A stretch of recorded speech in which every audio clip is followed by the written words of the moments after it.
Alright, what's going on, man? We got a badass fight this weekend. We got Salkilld Gamrot, the vet, the crafty vet Gamrot, taking on the young up-and-comer Quillan Salkilld. This is a badass fight, man. We've been getting a bunch of bullshit cards, and this card is not great, but the main event is one of the more high-level ones we've seen this year, so I'm excited to talk about it. Let's get right into it. Looking at the tail of the tape, you see Salkild's got the 2-inch height advantage, 5-inch reach advantage. It's pretty crazy. Gamrot's 35, Salkild's 26. Like I said, crafty vet versus the young up-and-comer. You see the takedown stats and stuff, and we'll talk about a little more of that later, but Gamrot's last 5, he beat Ribovic by sub, lost Oliveira, beat Klein, lost to Hooker by robbery, and had a UD over RDA. As you can see here, like I really do believe he got robbed by Dan Hooker. I think Gamrot's looking at a lot different placement in the division right now if he is given that win over Dan Hooker. I don't think this is a fight he's having to take, but that's where we're at, this position we're in. Quillan Salkild's last 5, he's been on a tear. I don't think he's lost in the UFC. He hasn't, right? Pretty sure he hasn't, but just recently TKO'd Dariush. Suffered some adversity in the first round of that fight, got dropped, but comes back and knocks him out or TKOs him in the first round. Subbed Malarkey. Yeah, you see the dude's he's on a tear. He's on a tear right now. Quillan Salkild's one of the best prospects we got in the game right now. That's why we're all so excited for this weekend.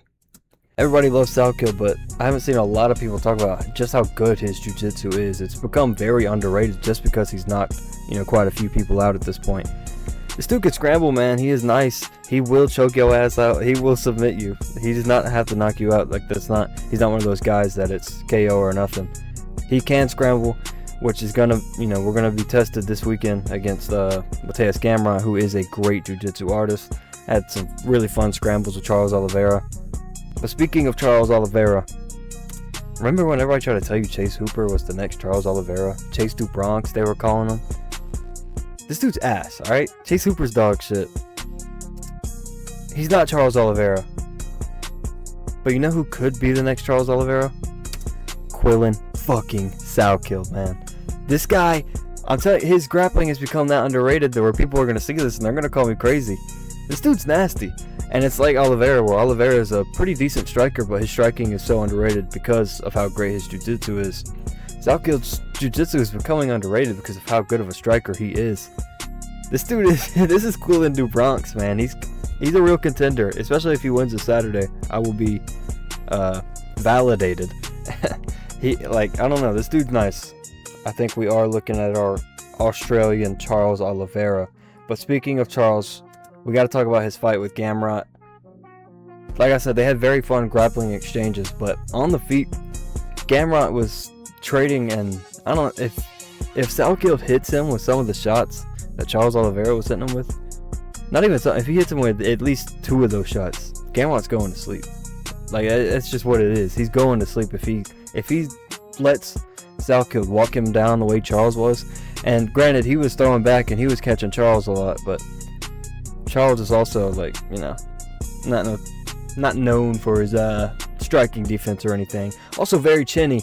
And while Gamrot was catching him with all these strikes, didn't drop him once, didn't stun him. So, I don't know. Maybe he's got pillow hands. I'll leave that up to you. But I just don't like what I saw in that fight, other than the jiu-jitsu from Gamrot, which, it ended up getting subs. So, maybe I don't even like that. I don't know. I think that fight is a big indicator of what we're going to see on Saturday. I think at the end of the day, there's just many more avenues for Quillan Salkilld to get this done than there are for Gamrot. So with that being said, I am going to take Quillan Salkilld. I think this dude's special, man. I'm joking around about the Quillan Du Bronx and being the next Oliveira, but I really do think he could be a star at 55. He's got the striking, he's got the grappling, he's a funny guy. He's Australian. They're a huge MMA fan base over there. Bedtime, of course. I think the UFC's got a star on their hands, and I think this is the perfect matchup. It's what we need more of. Not to rant here at the end of the video, but the UFC has been giving us straight bullshit.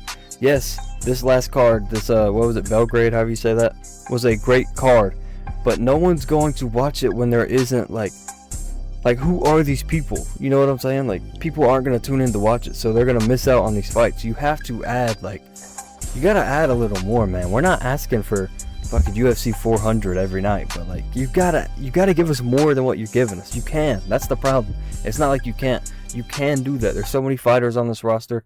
There's so much money in your pocket. Like, you have the ability to give us these good ass cards every single weekend, and we're getting Euros Medic versus Daniel Rodriguez as the main event.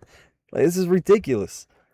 UFC 330, like, what is that card? We got Jalen Turner on the main card. Mansour Abdul-Malik, what are we doing, man? Like, we got to get it together. I love this fight, but even this card this Saturday, it's not great. I mean, the co-main is Billy Corn, however you say his fucking name, and Diego Ferreira. Fajeda, however you want to say it. Like, what are we doing, man? We can do better than that. We need better than that. That's my little rant here at the end of the video. But like I said, I got Salkilld.